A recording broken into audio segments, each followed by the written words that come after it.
The massive council chamber stretched for kilometers in every direction. Representatives from 12 different alien species sat in floating platforms, arranged in a perfect circle. The air hummed with translation devices working overtime to convert dozens of languages into something everyone could understand. At the center of the chamber, a holographic display showed the current crisis. Red warning lights blinked across 3 entire sectors of the galaxy. The ancient void generators, massive structures that kept hyperspace travel safe and stable, were failing one by one. Counselor Vex 9, a tall being with crystal-like skin, spoke first. His voice carried the weight of 10,000 years of civilization. The situation grows worse each day. We have lost 17 generators in the past month. If this continues, we will lose all hyperspace travel within 6 months. Murmurs of worry rippled through the chamber. Without hyperspace travel, the galaxy would become a collection of isolated worlds. Trade would stop, communication would end. Billions of beings would be cut off from the rest of galactic society. "What do our engineers say?" asked Counselor Thane, her blue feathers rustling with anxiety. Chief Engineer Mortaugh stepped forward. He was one of the most respected minds in the galaxy, his 4 arms gesturing as he spoke. "We have studied the generators for centuries. They used technology from the first builders, the ancient race that disappeared long ago. The materials they used no longer exist. The knowledge of how they work died with them. But surely there must be something we can do," pressed another counselor. Mortaugh's shoulders sagged. "We have tried everything. The generators require exotic matter that we cannot create. They need power sources beyond our technology. Even if we could build new ones, we do not understand how they actually work. We only know that they do work until now." The chamber fell silent. Outside the great windows, the lights of the capital world twinkled like stars. Soon many of those worlds would be alone in the dark. "There must be options," said Counselor Vex 9. "Evacuation plans? Emergency protocols? We could move populations from the affected sectors," suggested Mortaugh. "But that would mean abandoning entire worlds. Millions of beings would lose their homes, and we do not have enough ships to move everyone before the generators fail completely." The silence stretched, longer this time. Each counselor stared at the holographic display, watching as more red lights appeared. The crisis was spreading faster than anyone had predicted. That was when Captain Deho spoke up. He had been sitting quietly in the observer section, representing the newest members of the Galactic Council. Humans had only joined galactic society 50 years ago. Most of the other species still saw them as children, barely advanced enough to travel between stars. "Excuse me," Deho said, standing up from his small platform. "Earth would like to offer assistance." The chamber turned to look at him. Deho was a typical human, not very tall compared to most aliens, with dark hair and calm eyes. He wore the simple blue uniform of the human space fleet. Counselor Vex 9's crystal features shifted in what might have been surprise. "Captain Deho, we appreciate the offer, but this is beyond even our most advanced civilizations. What could humanity possibly contribute?" Deho smiled. It was a simple, confident expression that somehow seemed out of place in the worried chamber. "We could take a look at the problem. Maybe we will see something you missed." A few counselors made sounds that the translation devices rendered as polite laughter. Chief Engineer Mortaugh's 4 arms crossed in a gesture of doubt. "Captain," Mortaugh said carefully, "these generators have been studied by the greatest minds in the galaxy for thousands of years. We have scientists whose species mastered quantum physics before yours discovered fire. What makes you think humans can solve what we cannot?" Deho shrugged. "Maybe that is exactly why we can help. We do not know what is supposed to be impossible." "This is not a matter of optimism," said Counselor Thane. "This is hard science, physics, engineering, the generators. Use principles that we barely understand, built with materials that no longer exist." Have you tried asking them what they need instead of assuming you know? Deho asked. The question hung in the air. Several counselors exchanged glances. It was such a simple question that it seemed almost childish. The generators are machines, explained Morta patiently. They do not talk. We study their structure, their energy patterns, their material composition. We know exactly what they are made of. But do you know why they work? Deho pressed. Another pause. This one felt different, less certain. Chief Engineer Morta's voice carried a hint of irritation. Captain, with respect, your species has been in space for barely a century. These generators have operated for 50,000 years. The complexity involved is beyond anything humans have ever attempted. Deho nodded. You are right. We are new to this. We do not have 50,000 years of knowledge telling us what cannot be done. He looked around the chamber. Meeting. The eyes of counselors who had witnessed the rise and fall of civilizations. Sometimes being new means seeing things differently. And sometimes it means making deadly mistakes, warned Counselor Vex 9. If you attempt to modify these generators and fail, you could destroy entire star systems. If we do nothing, those star systems are lost anyway, Deho replied. You said so yourself. 6 months until total failure. The chamber fell quiet again. The holographic display updated, showing 3 more generators going offline. The red zones were spreading like a disease across the galaxy. What exactly are you proposing? Asked Counselor Thane. Deho straightened. Give us access to one of the failed generators. Let us study it our way. If we cannot help, you have lost nothing. If we can help, everyone wins. Your way? Morta asked. What is the human way of solving impossible problems? Deho's smile returned, broader this time. We figure it out as we go. Several counselors made sounds of alarm. The idea of approaching such a critical problem without a detailed plan seemed reckless beyond belief. Captain, said Counselor Vex 9, these generators maintain the stability of hyperspace itself. One mistake could tear holes in reality. We cannot allow experiments by an untested species. Then test us, Deho said simply. Give us the generator that is furthest from any inhabited systems, the one you have already written off as unsalvageable. What is the worst that could happen? You could make it explode and take half a solar system with it, Morta replied dryly. Or we could fix it, Deho countered, and then fix the others. The debate continued for hours. Some counselors argued that desperation was no excuse for recklessness. Others pointed out that conventional methods had already failed. The clock was ticking, and no one else had offered any solutions at all. Finally, Counselor Vex 9 called for order. Captain Deho, if we were to consider this proposal, what assurances can you give us? Deho thought for a moment. I can promise you that my people will work harder than anyone else in this chamber. I can promise you that we will not give up until we find an answer or die trying. And I can promise you something else. He looked around the vast chamber one more time, taking in the worried faces of beings whose civilizations spanned millennia. We have got this.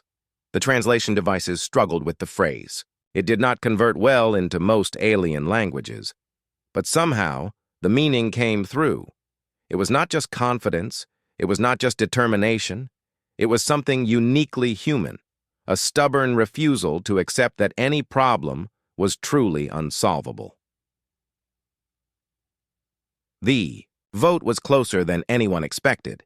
In the end, desperation won over caution by a single vote.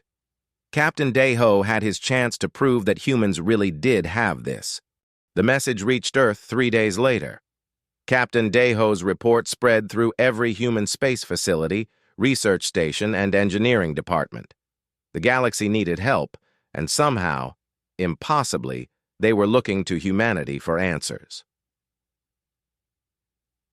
Chief, Engineer Hyejin read the report for the third time in her small office on Luna Station. Outside her window, Earth hung like a blue marble against the black of space. 50 years ago, humans had barely reached their own moon. Now they were being asked to save galactic civilization. She pressed the communication button on her desk. "Get me Taemin, Sora, and Woo Jin. Emergency meeting in conference room 7. Within an hour, 4 humans sat around a metal table, staring at holographic images of the failed void generator. The structure was massive, easily the size of a small moon. Its surface was covered in patterns that hurt to look at directly, geometry that seemed to fold in on itself. "So let me understand this correctly," said Taemin, scratching his head. He was a stocky man with calloused hands and grease under his fingernails. "The most advanced civilizations in the galaxy cannot fix this thing, so they want us to try?" "That is exactly right," Hyejin confirmed. Dr. Sora leaned forward, her eyes bright with curiosity. She was young for a physicist, but her mind worked faster than most computers. "What have they tried so far?" "Everything they can think of," Hyejin replied. "They have studied the generators for thousands of years. They know what materials were used, how much power they consume, even the exact frequencies they operate on. But they cannot recreate the exotic matter needed to repair them." Woo Jin, the materials specialist, frowned at the display. "What kind of exotic matter?" "Something called quantum-folded neutronium stabilized with temporal field fluctuations." Hyejin read from the report. The room went quiet. Even Sora looked confused. "Well," said Taemin finally, "I have no idea what that means." "Neither do I," admitted Woo Jin. "That might be our advantage," Sora said thoughtfully. The others looked at her. "Think about it," she continued. "They are trying to rebuild something using the original blueprints. But what if the original builders did not really understand their own technology? What if they just knew it worked?" Hyejin raised an eyebrow. "You think 50,000 years of alien science got it wrong?" "I think 50,000 years of alien science has been looking at this the wrong way," Sora replied. "They see a generator that needs specific materials and try to recreate those materials. We should ask a different question. What does the generator actually do, and what does it really need to do that job?" Taemin grinned. "You want to take it apart?" "I want to understand it," Sora corrected. "The aliens study these things like they are sacred artifacts. They measure everything, catalog everything, but they do not really experiment with them. Because experimenting with them could destroy solar systems," Woo Jin pointed out. "Only if we assume the aliens are right about how dangerous they are," Sora said. "What if they are not as fragile as everyone thinks?" Hyejin considered this. The approach was certainly different from anything in the reports. "What would you need?" "Access to the failed generator, and permission to take it apart piece by piece." "The aliens will think we are insane." "Good," said Taemin. "If they thought we were sane, they would never have asked for our help." 2 weeks later, the human team arrived at the failed generator. It hung in empty space, dark and silent. No stars were visible nearby. This was one of the generators in the deep void between spiral arms, far from any inhabited systems. The human ship Pioneer looked tiny next to the massive structure. Captain Daeho had insisted on commanding the mission personally, despite protests from Earth Command. "First impressions?" he asked as the team gathered on the observation deck. "It is big," said Taemin. "It is beautiful," added Sora, staring at the impossible curves and angles of the generator's surface. "It is broken," Woo Jin noted, pointing to sections where the metallic surface had gone dark. "Perfect," said Hyejin. "Let us go fix it." The alien observers were horrified when the humans began cutting into the generator's outer shell. Chief Engineer Morta had insisted on watching the human attempt, though he expected it to end in disaster. "They are using cutting torches on a first builder artifact," he reported back to the Galactic Council. "They show no respect for the historical significance." Are they following safety protocols? Asked Counselor Vex 9. They are wearing spacesuits, Morta replied doubtfully. But they are treating this like salvage work, not archaeological preservation. Inside the generator, Taemin worked with practiced efficiency. He had spent 20 years taking apart broken machinery and making it work again. The generator was just bigger and older than anything he had worked on before. Look at this, he called to the others. He had exposed a section of the internal mechanisms. This whole area is just empty space filled with some kind of crystal matrix. Sora floated over to examine his discovery. The crystals glowed faintly with their own light, arranged in patterns that seemed random but felt purposeful. The aliens say, "This is where the exotic matter is supposed to be," she said, checking her tablet. Quantum-folded neutronium. What? Does quantum-folded neutronium actually do? Taemin asked. Sora ran calculations in her head. It stores massive amounts of energy in a very small space, but so do other things. Such as? Well, a fusion reactor stores massive amounts of energy. So does a black hole. So does a really good battery if you scale it up enough. Wu Jin joined them, carrying a sample of the crystal matrix. I analyzed this. It is not exotic at all. It is a carbon lattice with trace elements of metals I recognize. Complicated, but not impossible to make. So what makes it special? Hyejin asked. The pattern, Sora realized. Look at how the crystals are arranged. They form a three-dimensional network that channels energy in specific ways. The material is not magic. The design is. They worked for 18 hours straight, mapping the internal structure of the generator. What they found challenged everything the aliens thought they knew. The first builders were not using exotic matter, Sora explained to Captain Deho. They were using ordinary matter arranged in extraordinary ways. The crystals create artificial gravity fields that fold space. The metal conduits channel energy through dimensions we do not usually access.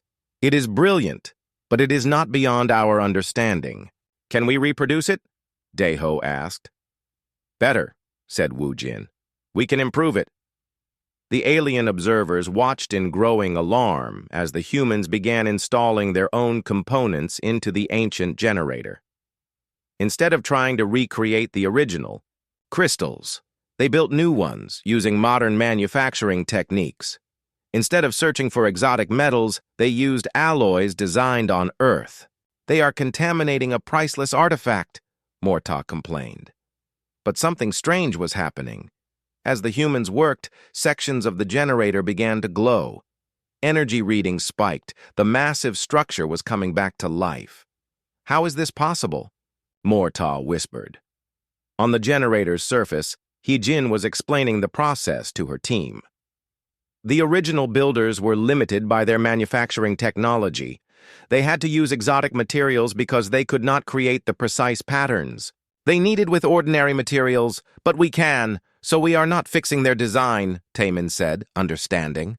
We are building a better version of what they were trying to build. Exactly.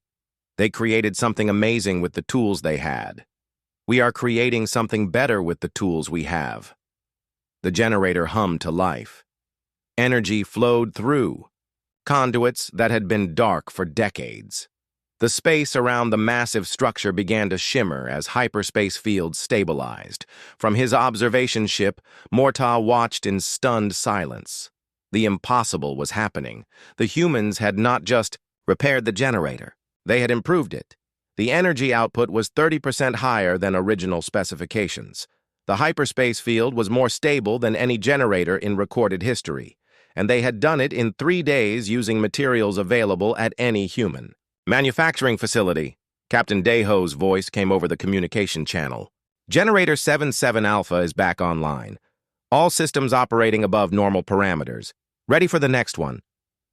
Morta stared at the display, his 4 arms trembling. Everything he thought he knew about engineering had just been proven wrong. By a species that had learned to build starships from studying wrecked alien technology. How? He asked, opening a channel to the human ship. Hai-Jin's voice replied, calm and confident. We stopped trying to rebuild the past and started building the future. The second generator was different. Much different. Sora stared at the readings on her tablet, frowning. This does not match the first one at all. The internal structure is completely changed. They had been working on Generator 12 Beta for 6 hours.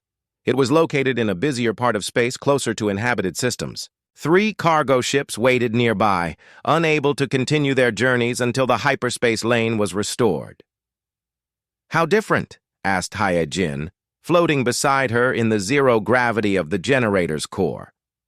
The crystal matrix is arranged in a spiral, pattern instead of a grid. The power conduits run in different directions. Even the metal composition is wrong. Sora pulled up comparison images. It is like they are completely different machines. Taemin laughed from across the chamber. Of course they are different. Why would ancient aliens build everything exactly the same? Because that is how engineering works, protested Wu Jin. You create a design that works, then you copy it. You do not reinvent the machine every time. Maybe they did not think like us, suggested Hai-Jin. Maybe each generator was custom-built for its location. Or maybe they were still learning, added Sora. The first generator might be an early model. This one could be a later version with improvements. They had applied the same repair technique that worked on Generator 77 Alpha. The results had been spectacular and terrifying. The generator had powered up perfectly for exactly 17 minutes. Then something had gone wrong. Very wrong. A hole had opened in space itself, not a hyperspace portal. Those were controlled and stable. This was something else entirely. Through the tear in reality, they could see strange lights and shapes that hurt to look at. The fabric of space-time had simply torn apart.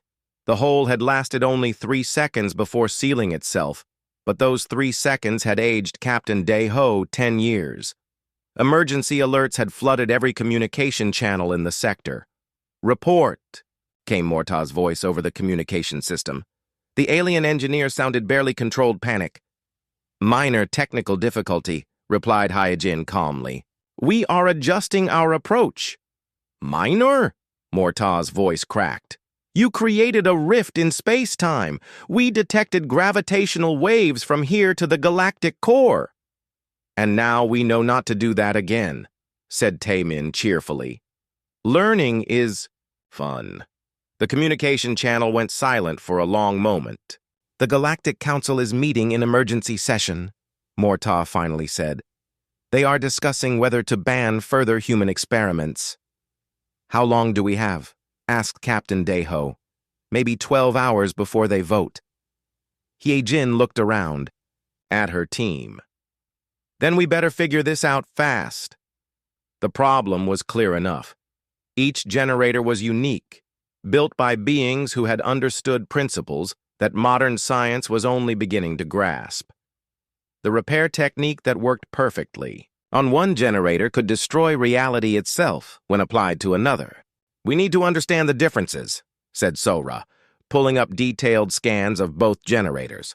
Why did our modification work on the first one but fail on this one?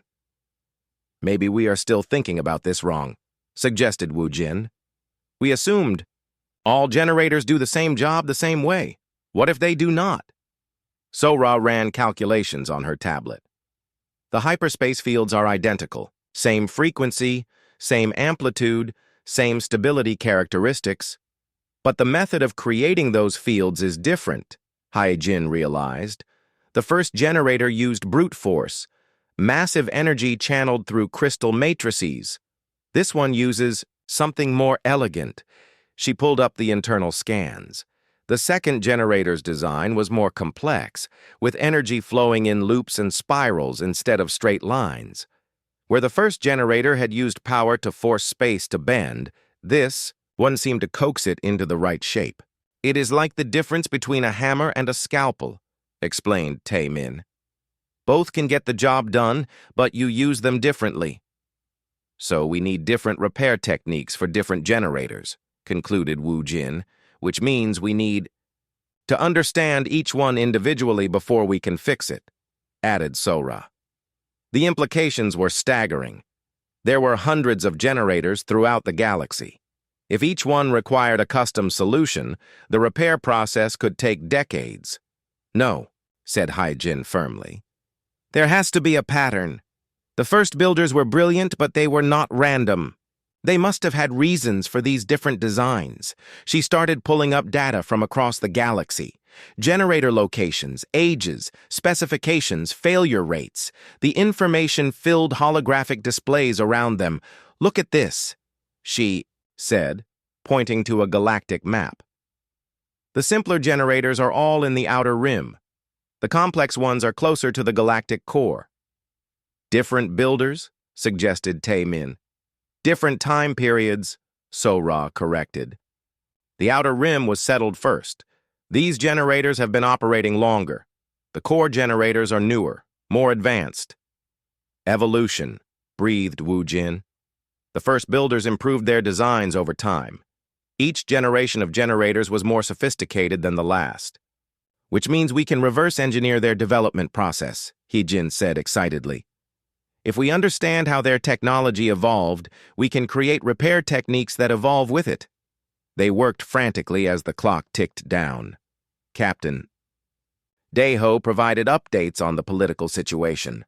The Galactic Council was split. Some species wanted to ban human experiments immediately. Others argued that conventional methods had already failed. The vote is in 4 hours, Daeho reported. If you can show progress, we might get more time. Define progress, muttered Taemin, who was elbow-deep in generator components. Not tearing holes in reality would be a good start, came the dry reply. Sora had been working on equations for 3 hours straight. Her tablet was covered in mathematical symbols that would have confused most university professors. I think I have it, she announced suddenly. The key is resonance frequency. Each generator operates on a different harmonic. If we match our modifications to the specific harmonic of each generator, we can avoid the instability. How do we measure the harmonic of a broken generator? Asked Wu Jin practically. We fix a small piece first, replied Hye Jin. Just enough to get a frequency reading. Then we scale up the repair to match. It was risky. They would be working blind until they could power up part of the generator. But they were out of time and options. Taemin began the delicate work of installing human components into a single power relay. The modification was tiny compared to their previous attempt, but it should be enough to generate a test signal. Here goes nothing, he said, activating the relay. The generator hummed softly. Energy flowed through the modified section, creating a resonance that Sora immediately began measuring. Got it, she said. This generator operates on a 7th-order harmonic, completely different from the first one. Can you adjust our design to match? Asked Hyejin.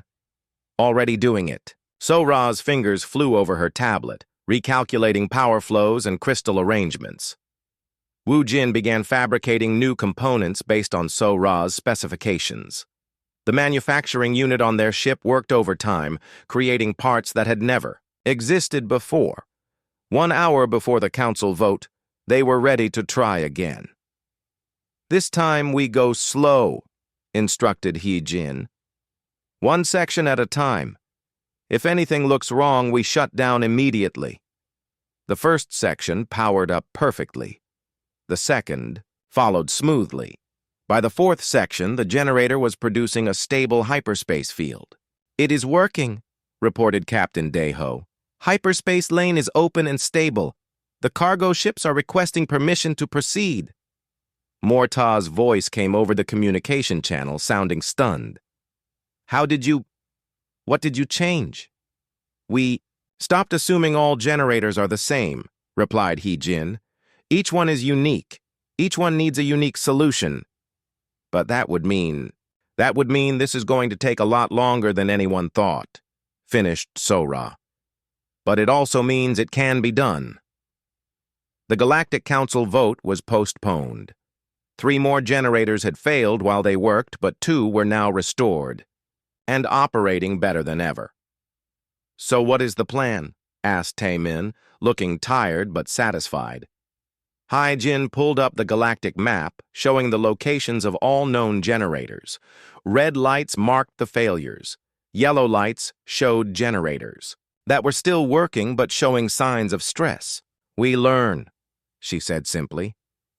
"Each generator teaches us something new about First Builder technology. Each repair makes us better at the next one."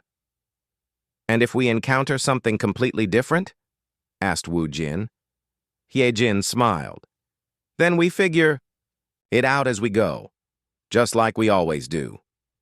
In the distance, the cargo ships began moving through the restored hyperspace lane. Trade would continue. Communication would be maintained. The galaxy would keep turning. But everyone now understood that saving it would require something no one had expected. Treating each impossible problem as if it were completely new. The humans were just getting started. The emergency alert reached them while they were sleeping. Red lights flashed throughout the human ship as Captain Daeho's voice echoed through the corridors. "All hands to stations. We have a priority 1 crisis." Hyejin was the first to reach. The command center still pulling on her uniform. The main display showed a section of the galaxy she had never seen before. 2 star systems connected by a major hyperspace route. "What happened?" she asked. "Generator cluster Omega-7 just went offline," Daeho replied grimly. All 5 generators failed within minutes of each other. Sora arrived next, followed quickly by the rest of the team. They stared at the display in silence. 5 generators failing together was not a mechanical breakdown. It was a cascade collapse. "How many people?" asked Wu Jin quietly. 15 million in the Keth system, 8 million in Vorlak. All cargo traffic, passenger ships, medical supplies, everything goes through those hyperspace lanes." Taemin was doing quick calculations on his tablet. "How long can they survive without supply runs?" "The Keth system grows most of their own food, so maybe 4 months. Vorlak is an industrial world. They import everything. 2 weeks, maybe 3. The weight of the numbers settled over them. 23 million beings whose lives now depended on whether the human team could fix generators that no one else in the galaxy understood. "How far away are we?" asked Hyejin. 18 hours at maximum hyperspace, replied Captain Daeho. But that is not the worst part. He changed the display to show technical readouts from the failed generators. The energy signatures were completely different from anything they had seen before. "These are not like the other generators," he continued. "The power output was 3 times higher. The complexity level is off the charts, and they are connected to each other in ways we do not understand." Sora studied the readings. "They are not just individual generators. They are parts of a single massive system. When one failed, it created feedback that destroyed the others." "Can we fix them?" asked Hyejin. "I do not know," Sora admitted. "This is completely new technology, even more advanced than the core generators we studied." "We have to try," said Taemin. 23 million people. "If we fail, we could make things worse," warned Wu Jin. "What if our repairs create another space-time rift? What if we accidentally destroy one of the inhabited systems?" The ship fell silent, except for the hum of engines pushing them toward the crisis at maximum speed. Everyone was thinking the same thing. They were about to attempt something that could save millions of lives or kill them all. "There is something else," said Captain Daeho. "Chief Engineer Morta is meeting us there with a full alien technical team. The Galactic Council has decided this is too important to leave to humans alone." "They do not trust us," concluded Hyejin. "Can you blame them? We tore a hole in space 3 days ago." The 18-hour journey gave them time to study the failed generators from long-range scans. What they found was both fascinating and terrifying. "Look at this power distribution network," Sora said, projecting holographic displays around the team. "Each generator feeds energy to the others. If one fails, the others try to compensate by increasing their output, which overloads them, continued Wu Jin. So they fail too. It is like dominoes, added Taemin, except instead of falling over, they explode. The question is whether we can restart them safely, said Hyejin. If we power up one generator and it tries to compensate for the others, it will just overload and fail again. We need to start them all at the same time, realized Sora. Synchronized power-up across all 5 generators. Is that even possible? Asked Wu Jin. We are about to find out.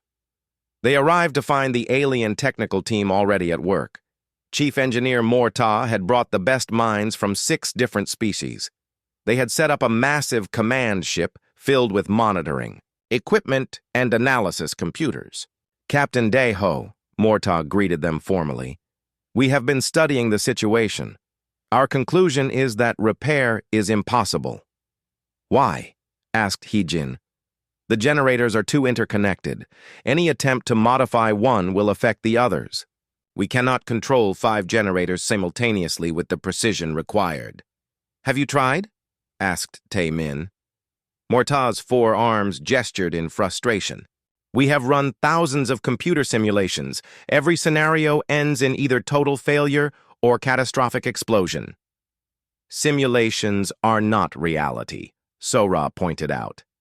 In this case, reality would be worse than simulations. If we fail, we could destroy both star systems. Hyejin looked at the holographic displays showing the 5 dark generators.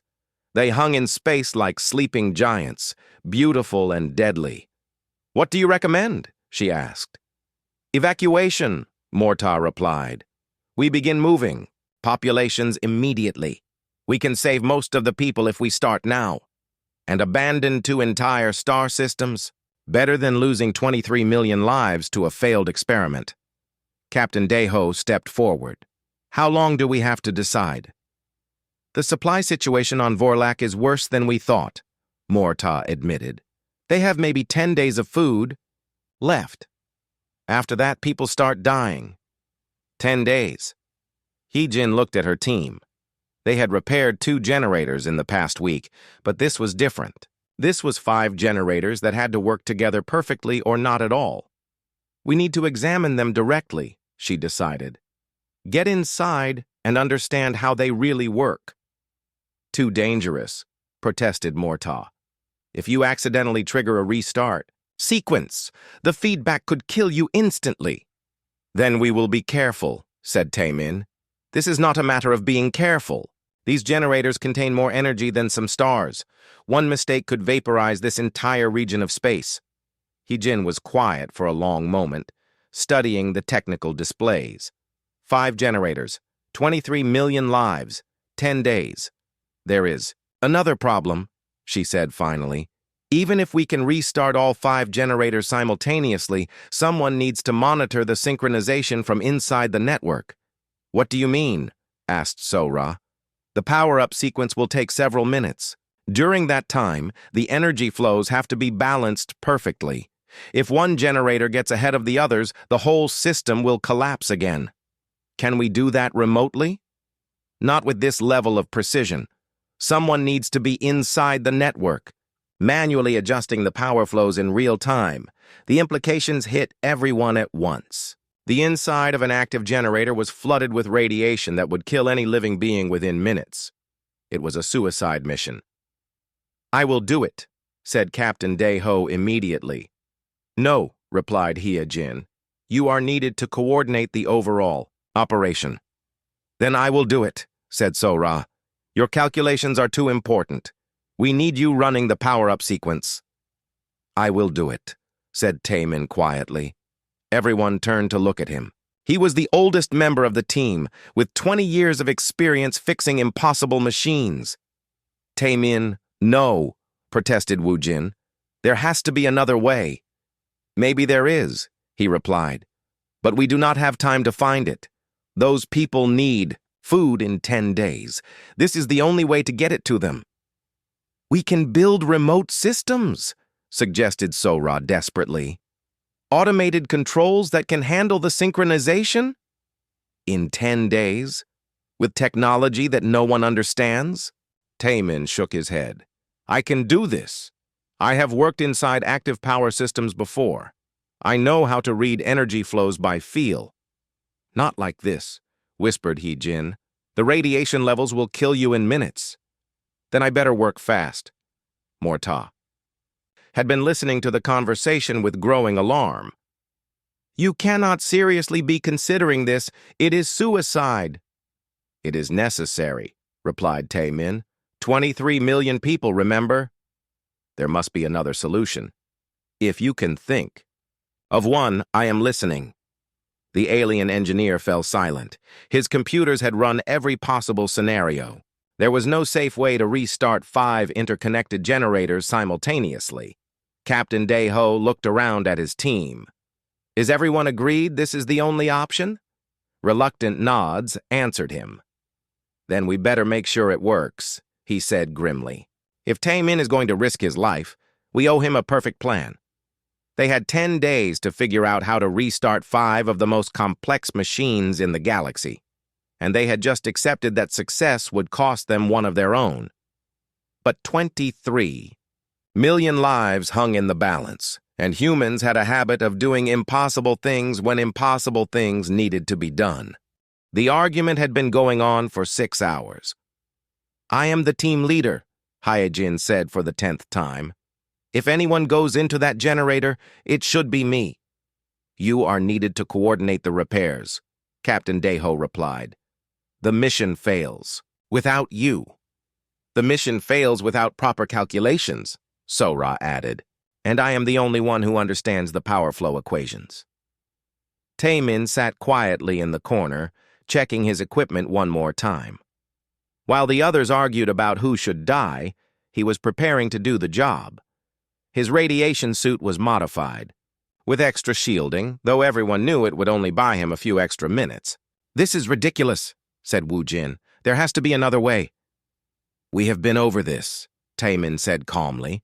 The synchronization requires real-time adjustments. The communication delay between the generators is too long for remote control. Someone has to be inside the network. Then we automate it, insisted Wu Jin. With what? We have 8 days left and no understanding of how these generators actually communicate with each other. 8 days. The supply situation on Vorlak was getting worse. Riots had started in 3 cities as food ran out. Medical supplies were critically low. People were beginning to die. Chief Engineer Morta entered the conference room, his 4 arms carrying data tablets. I have updates from both systems. Keth is organizing rationing programs. They can stretch their supplies for another month if needed. But Vorlak... He trailed off, setting down the tablets. How bad? Asked Captain Daeho. Children are dying. The hospitals have no power for life support systems. We estimate 300 deaths per day, increasing rapidly. The room fell silent. 300 people dying every day while they argued about who should sacrifice themselves to save the rest. That settles it, said Taemin, standing up. We start tomorrow. Tomorrow? He-Jin looked surprised. We are not ready. The calculations are not finished. The equipment is not tested. The equipment will never be perfect. The calculations will never be complete. But people are dying right now. He walked to the holographic display showing the 5 generators. They hung in space like monuments to a lost civilization, beautiful and terrible. Besides, he continued, I have been thinking about this wrong. What do you mean? Asked Sora. I keep thinking about this as a suicide mission.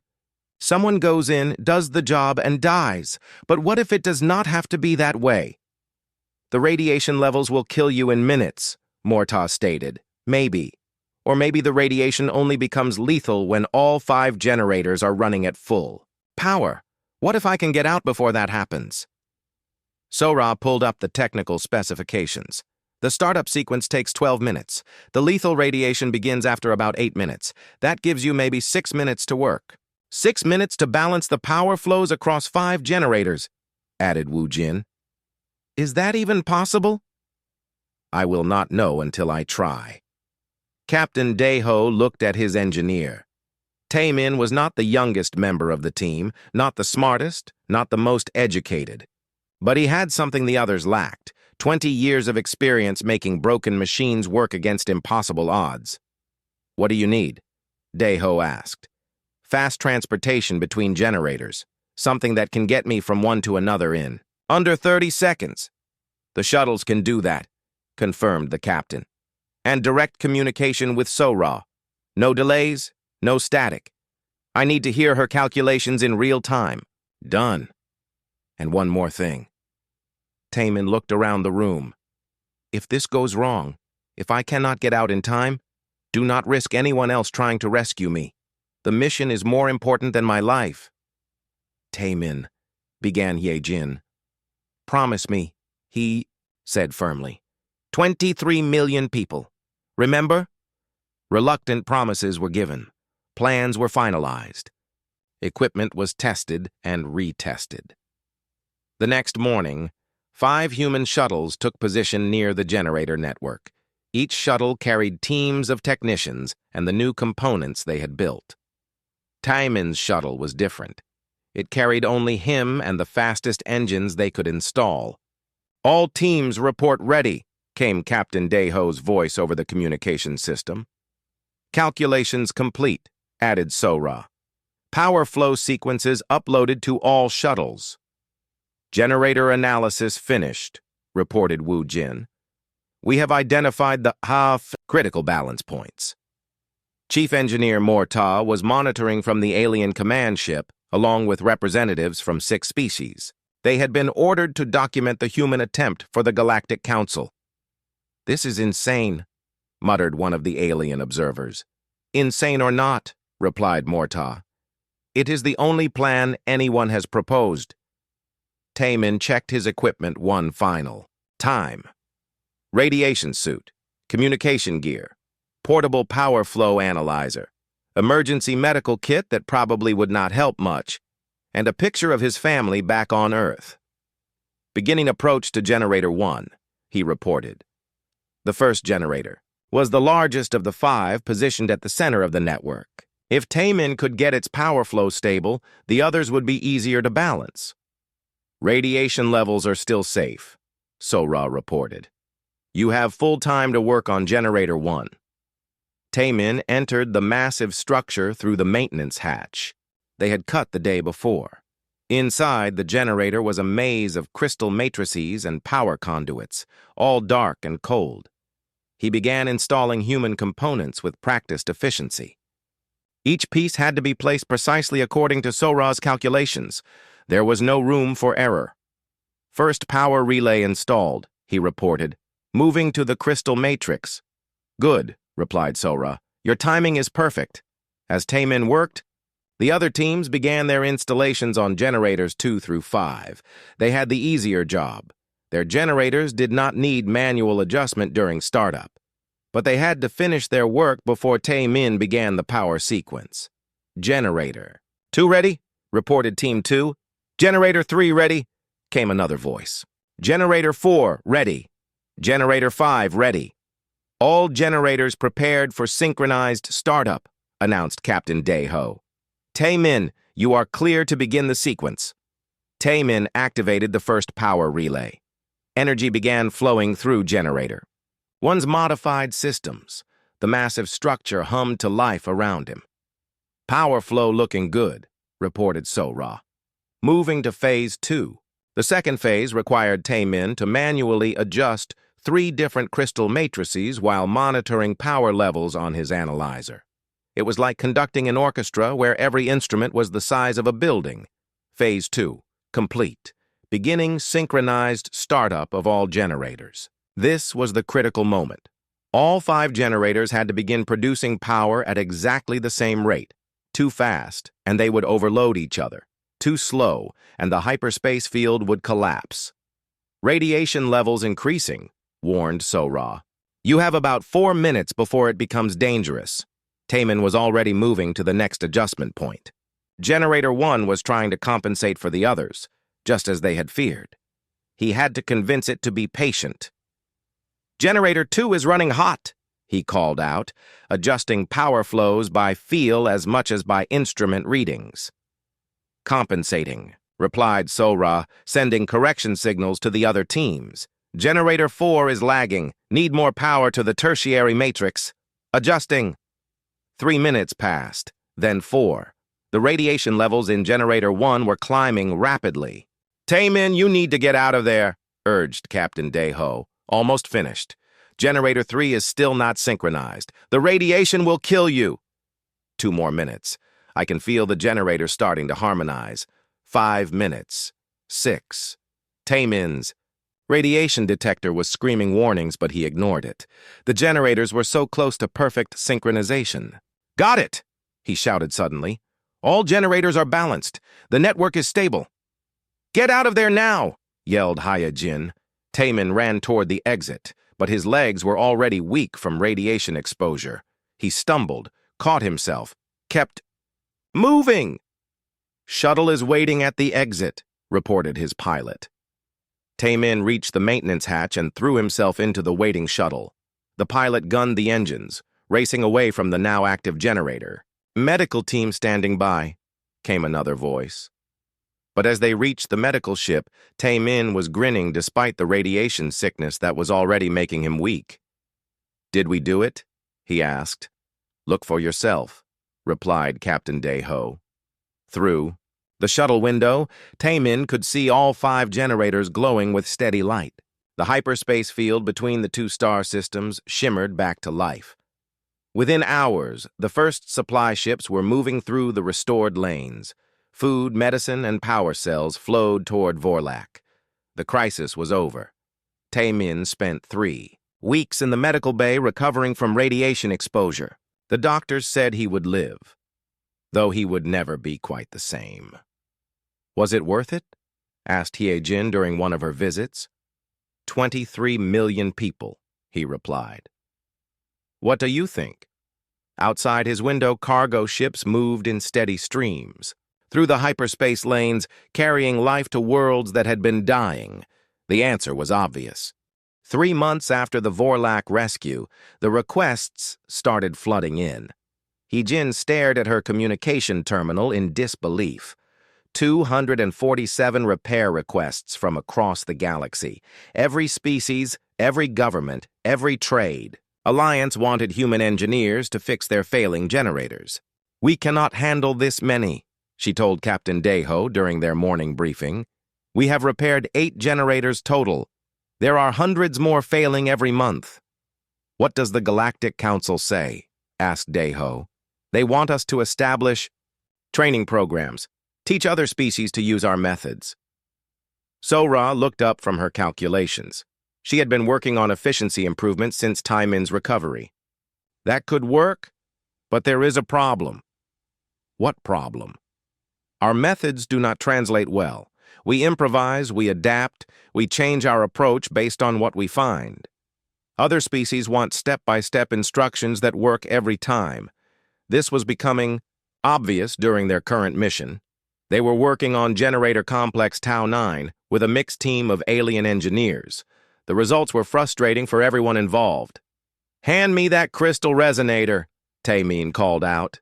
He was back on active duty, though the doctors insisted he avoid high radiation areas. The Veltharian engineer, Zextal, consulted his manual.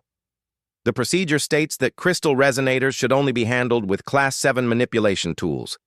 This one is loose. I can tighten it by hand faster than getting the tools. But the manual says... The manual was written for different generators, Taemin replied patiently. This generator needs different solutions. How do you know what it needs? Taemin paused in his work. How did he explain 20 years of experience fixing machines that should not work? How did he describe the feeling of understanding what a broken system wanted? Listen to it, he said finally. Listen to what? The generator. It is trying to tell you what is wrong. Zextal activated his audio sensors. I detect normal operational humming at 17 different frequencies. No, not like that. Listen with your hands, your tools, your understanding. Feel what the machine needs. The alien engineer looked completely confused. Wu Jin floated over to help. What Taimin means is that each generator has its own personality. You have to work with it, not against it. Machines do not have personalities, stated Zextal. They have specifications and operational parameters. Then why does this machine work differently than the last one we repaired? Asked Wu Jin. Because the specifications are different? The specifications are identical. The blueprints are the same, but the machines are not. This conversation was happening throughout the work area. Human engineers tried to explain their approach while alien engineers demanded concrete procedures they could follow. We need a different training method, Hyojin realized during the daily team meeting. What do you suggest? Asked Captain Deho. Stop trying to teach them our methods. Instead, teach them to develop their own methods.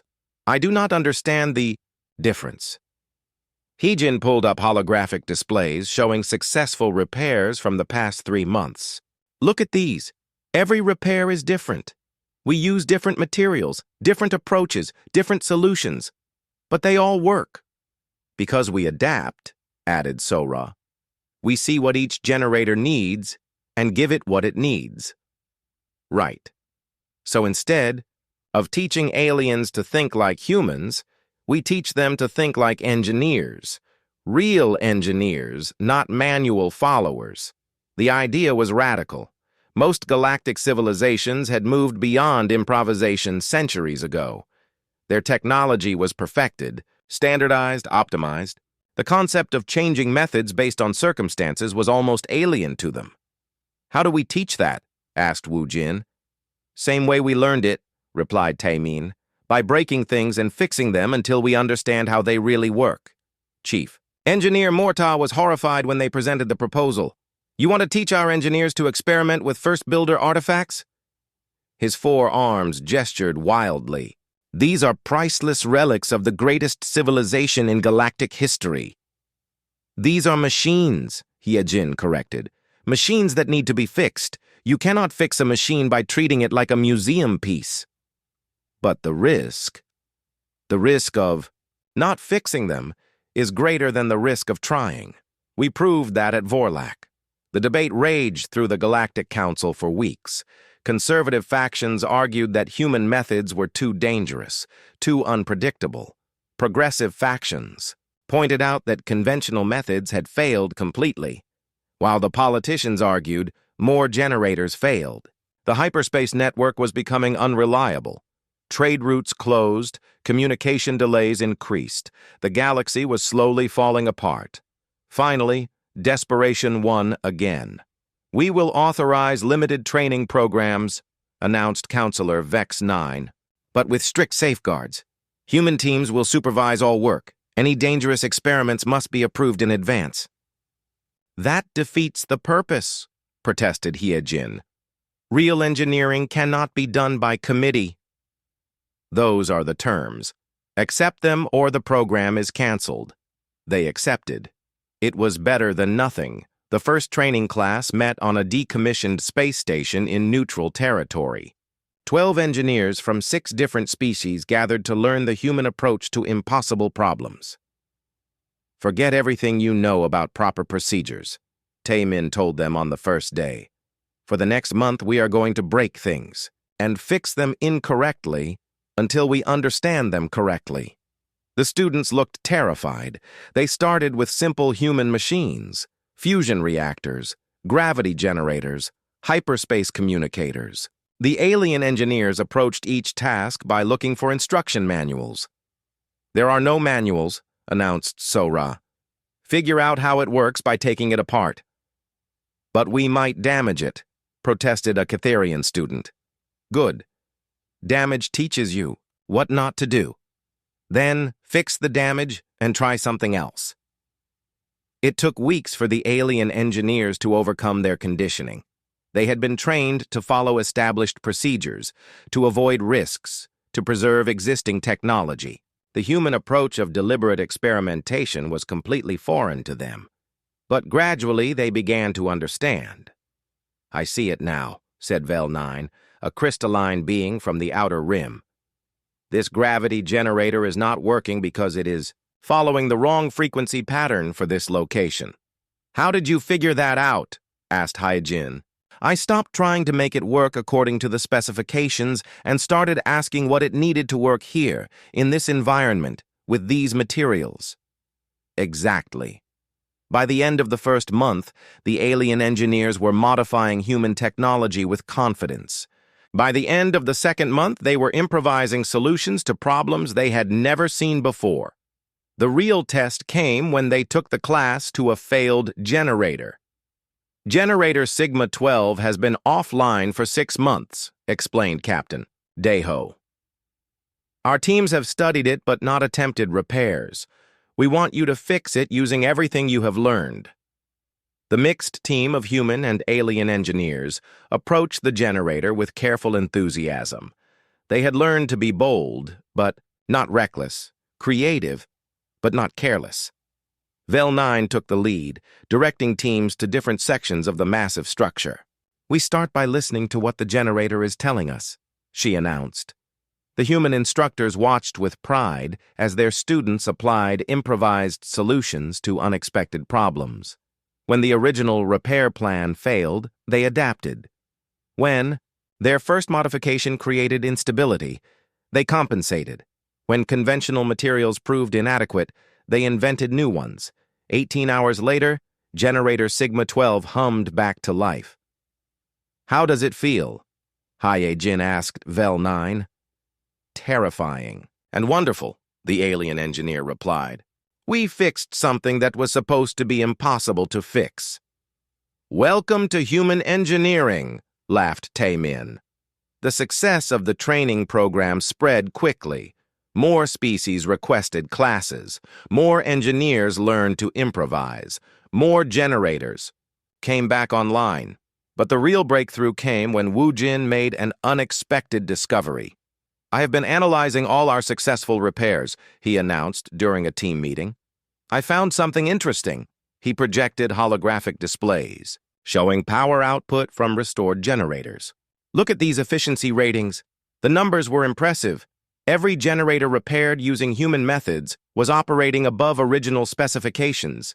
They are not just fixed, he continued. They are improved. How much improved? Asked Captain Daeho. An average of 23% higher output, 30% better stability, and they seem to be getting better over time. Sora ran quick calculations. If all generators operated at these levels, the hyperspace network could handle 40% more traffic. What does that mean for the galaxy? Asked Hyejin. It means we are not just fixing the old system, Captain Daeho realized. We are building a better one. The implications were staggering. Better generators meant faster travel, cheaper shipping, more reliable communication. Worlds that had been isolated by distance could join the galactic community. Trade routes that had been barely profitable became highways of commerce. The Council is going to want to know about this, said Morta, who had been quietly observing their work. What will you tell them? Asked Hyejin. Morta considered the question. 3 months ago, he had been skeptical of human methods. Now he watched alien engineers improvising solutions with the confidence of experts. The discovery happened by accident. Sora was running routine tests on Generator Complex Alpha Prime when her instruments detected something impossible. The hyperspace field was not just stable, it was creating pathways that had never existed before. Hyejin, you need to see this, she called across the engineering bay. The team gathered around Sora's workstation, staring at readings that made no sense according to everything they knew about hyperspace physics. What are we looking at? Asked Captain Daeho. A hyperspace route, Sora replied, her voice filled with wonder. From the Centauri cluster to the Vega sector. Direct connection, no intermediate jumps required. That is impossible, stated Wu Jin.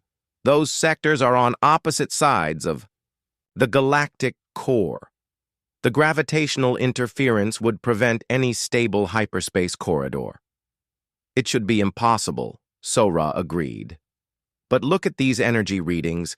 The generator is not just maintaining the corridor, it is reinforcing, It with gravitational harmonics we have never seen before. Taemin studied the display. How long would it normally take to travel between those sectors? 6 weeks with conventional routing, Captain Daeho answered. 3 weeks if you risk the unstable lanes through the core. And with this new route, 4 days. The silence stretched as everyone absorbed the implications. They had not just repaired the ancient network, they had unlocked capabilities that had been hidden for 50,000 years. We need to test this carefully, warned Hyojin. If we are wrong about the stability, a ship could be lost in hyperspace forever. I volunteer, came a voice from the doorway. They turned to see Chief Engineer Morta entering the bay. His 4 arms carried data tablets and his expression showed barely controlled excitement. You want to test an unknown hyperspace route? Asked Captain Daeho. I want to see what humans have really accomplished, Morta replied. My government has been tracking the improvements to the hyperspace network. Travel times are down by 30% across all repaired routes. Energy efficiency is up by 40%. Ships are reporting the smoothest hyperspace transitions in recorded history. He set down his tablets and activated holographic displays showing the current state of the galactic network. But this, he continued, pointing to the new route Sora, had discovered, this changes everything. If generators can create new hyperspace corridors, then the entire map of the galaxy becomes different. How different? Asked Wu Jin. Morta's displays shifted to show potential new routes throughout the galaxy.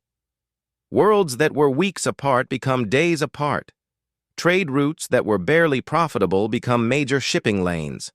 Isolated sectors join the galactic mainstream. And that is just the beginning, added Sora, pulling up her own calculations. I have been analyzing the modifications we made to other generators. Every one of them is showing similar potential for route creation. She projected a 3-dimensional map of the galaxy with hundreds of potential new hyperspace corridors marked in blue. If we activate even half of these routes, travel time across the galaxy drops by 70%. The economic impact would be beyond calculation. Captain Daeho studied the projections. What about the risks? These are untested routes through unexplored regions of hyperspace. That is why we test them carefully, replied Morta. One route at a time, with proper safety protocols. The Galactic Council will never approve widespread testing, warned Hyejin. They barely agreed to let us repair existing generators. Creating new hyperspace routes will terrify them. Then we do not ask permission, suggested Taemin. Everyone looked at him. We prove it works first, then explain what we did, he continued. Same as always. That could be seen as reckless endangerment of galactic infrastructure, Morta pointed out. And doing nothing could be seen as wasting the greatest opportunity in galactic history, countered Sora. The debate continued for days. Conservative voices urged caution and proper procedures. Progressive voices pushed for immediate testing and development. Meanwhile, more generators came online every week, each one revealing new possibilities. The decision was made when they received an emergency request from the Outer Rim territories. The mining colony on Kepler 442b is facing total system failure, reported Captain Daeho. Their life support will fail in 6 days. The fastest supply run using conventional routes would take 9 days. What about emergency evacuation? Asked Hyejin. 12,000 miners, not enough ships in the sector to evacuate even half of them. Sora was already running calculations.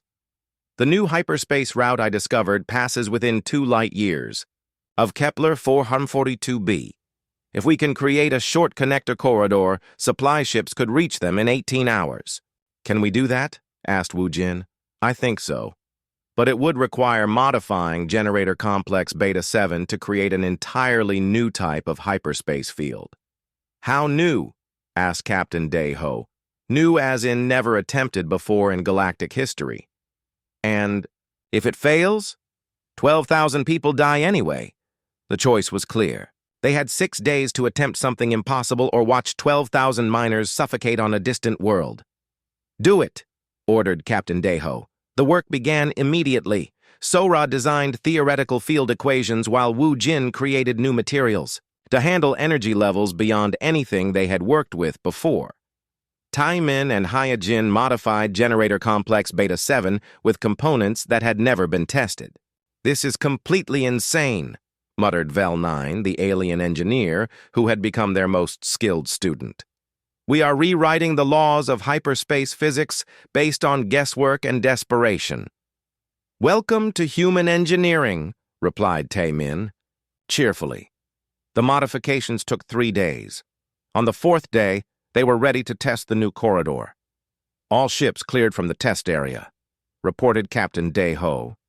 "Emergency response team standing by." "Beginning field generation," announced Sora. The generator complex hummed with unprecedented power levels. Space around it began to shimmer and fold as artificial gravity fields manipulated the fabric of reality itself. "Hyperspace corridor forming," reported Wu Jin. "Energy levels stable. Route established," added Sora. "Connection to primary network confirmed." "How does it look?" asked Captain Deho. "Perfect," Sora breathed. "Better than perfect. The corridor is self-stabilizing. It is actually reinforcing itself with ambient cosmic energy." The first test ship, a small unmanned probe, entered the new corridor. 18 hours later, it emerged near Kepler 442b, transmitted its success signal, and returned through the same route. "Total travel time, 36 hours round trip," reported the probe's pilot. "Smoothest hyperspace transition I have ever experienced." The supply convoy departed immediately. Food, oxygen, medical supplies, and repair equipment raced through the impossible corridor toward the dying mining colony. 24 hours later, the miners of Kepler 442b were saved, but the real impact of the rescue operation was just beginning. "Every government in the galaxy wants to know how we did it," reported Morta. "Creating new hyperspace routes on demand, it changes the fundamental nature of galactic civilization." "How so?" asked Hyojin. "Distance becomes meaningless. Remote. Worlds become accessible. Isolated colonies become connected. The economic and social implications are staggering." Captain Deho pulled up a galactic map showing current and potential hyperspace routes. "What kind of timeline are we looking at?" "If we work at current pace, we could connect every inhabited system in the galaxy within 10 years, calculated Sora. Travel time between any 2 points would be measured in days, not weeks or months. And the generators can handle that load. Better than handle it. Each new route makes the network stronger. The generators are designed to work together. The more connections we create, the more stable the entire system becomes." Wu Jin looked thoughtful. "We started by trying to repair broken machines. Now we are rebuilding galactic civilization." "Did we do something wrong?" asked Tai Min. "No," replied Captain Deho, watching as supply ships moved through hyperspace routes that had not existed a week earlier. "I think we did something very right." Outside their ship, the galaxy was transforming. New routes opened every day. Distant worlds were no longer distant. Impossible journeys became routine commutes. The ancient generators, built by a lost civilization, had finally found engineers worthy of their true potential, and those engineers were just getting started. 1 year later, the galaxy was unrecognizable. He-Jin stood on the observation deck of the new Galactic Engineering Center, watching ships move through hyperspace lanes that glowed with steady blue light. Where once there had been a few dozen major routes connecting the core worlds, now there were thousands of pathways linking every inhabited system. "Still hard to believe," said Captain Deho, joining her at the window. "What part?" she asked. "All of it. A year ago, we were a minor species asking permission to look at broken generators. Now we are running the largest infrastructure project in galactic history. The numbers were staggering. 300 generators had been repaired or upgraded. 150 new hyperspace routes had been created. Travel time between the furthest points in the galaxy had dropped from months to days. But the real change was not in the technology, it was in the people. "Director Hyejin?" came a voice behind them. They turned to see Vel 9 approaching, accompanied by a group of young engineers from 6 different species.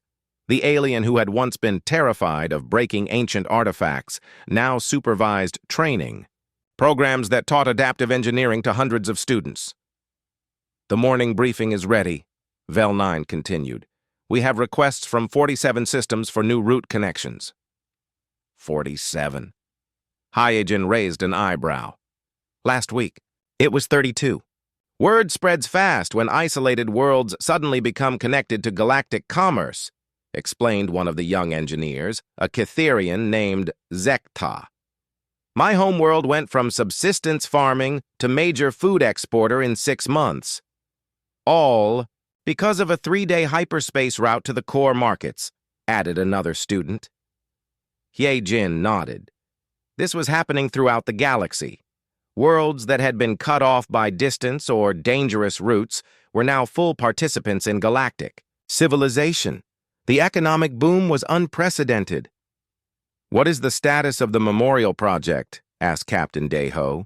"Construction finished yesterday," replied Vel 9. "The dedication ceremony is this afternoon." They made their way to the memorial site, located in the center of the engineering complex. The monument was simple but powerful, a crystal pillar that rose toward the stars, inscribed with names in dozens of languages. At the top of the list was engineer Min Ho, who had died saving the first generator network. But there were others now. Engineers from many species who had given their lives to connect distant worlds and save isolated colonies. "He would have loved this," said Taemin, approaching the group. Taemin looked older now, his hair gray from radiation exposure, but his eyes still held the same determined spark. He had become something of a legend among the younger engineers, the human who had risked everything to prove that impossible problems could be solved. "The crowd is gathering," observed Sora, who had arrived with Wu Jin and Morta. Sora wore the insignia of Chief Scientific Advisor to the Galactic Council. Her theories about hyperspace physics had revolutionized the field and made the new network possible. Wu Jin directed the materials research division that created components for dozens of species to use. Chief Engineer Morta had perhaps changed the most. Once a rigid follower of established procedures, he now led experimental projects that pushed the boundaries of known technology. "How many people are we expecting?" asked Captain Deho. "Representatives from every member species," replied Morta, "plus delegations from worlds that want to join the galactic community." "Join?" Hyejin looked surprised. "I thought everyone was already a member." "Not everyone. There are species in the outer rim that have been isolated for centuries. The new hyperspace routes make contact possible for the first time." They walked toward the main auditorium where the dedication ceremony would take place. The building was packed with beings from across the galaxy, crystalline entities from the core worlds, gas-breathing methane breathers from the rim, mechanical consciousnesses from the deep void. "Ladies, gentlemen, and consciousness of all types," announced Counselor Vex 9 as the ceremony began. "We gather today to honor those who gave their lives to transform our galaxy."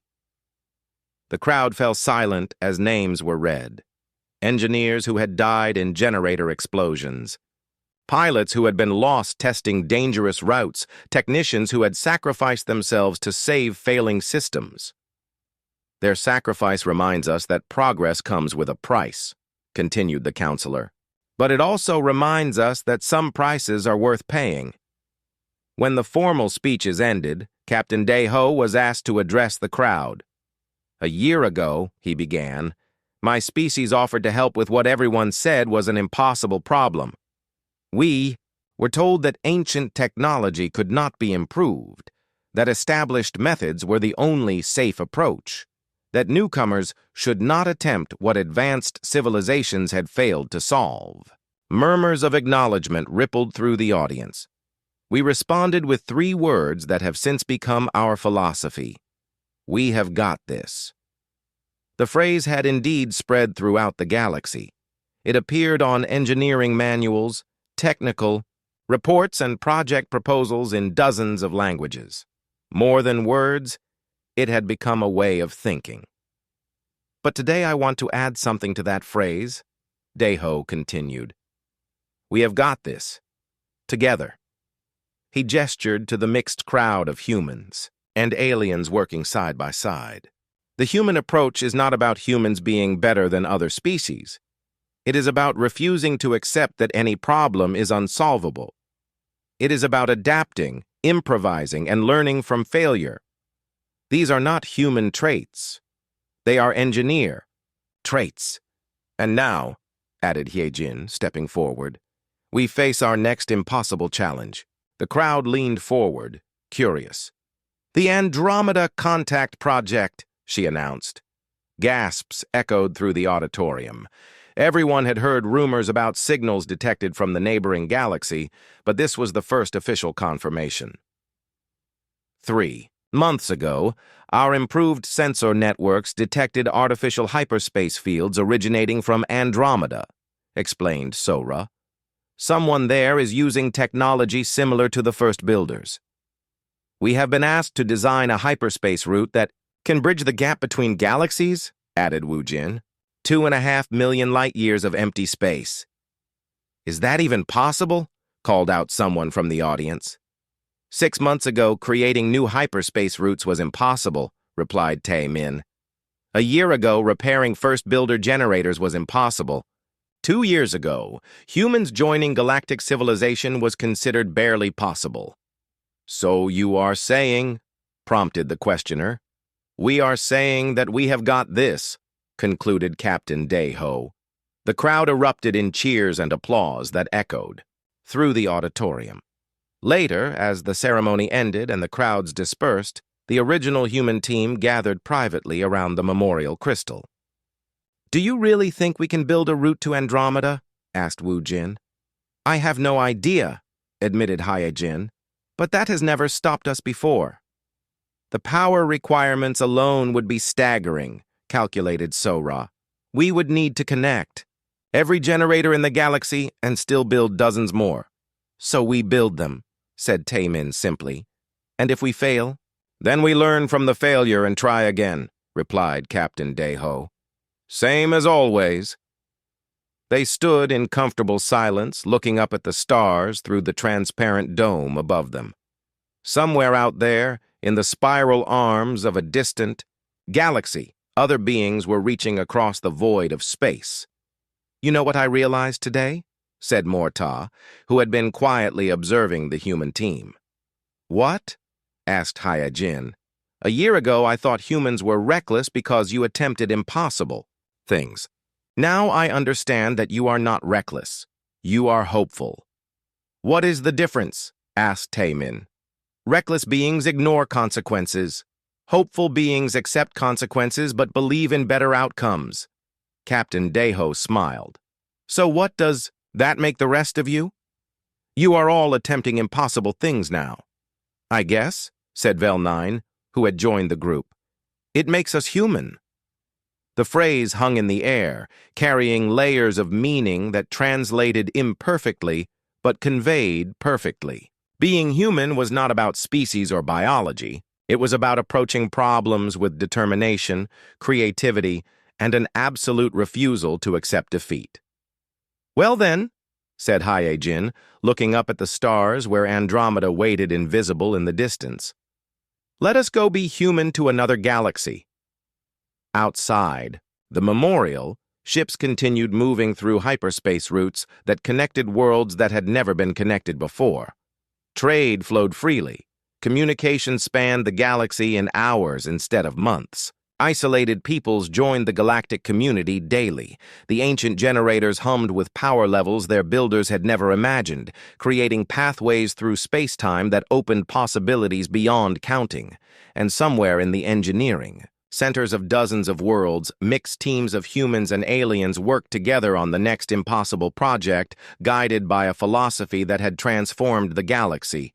We have got this.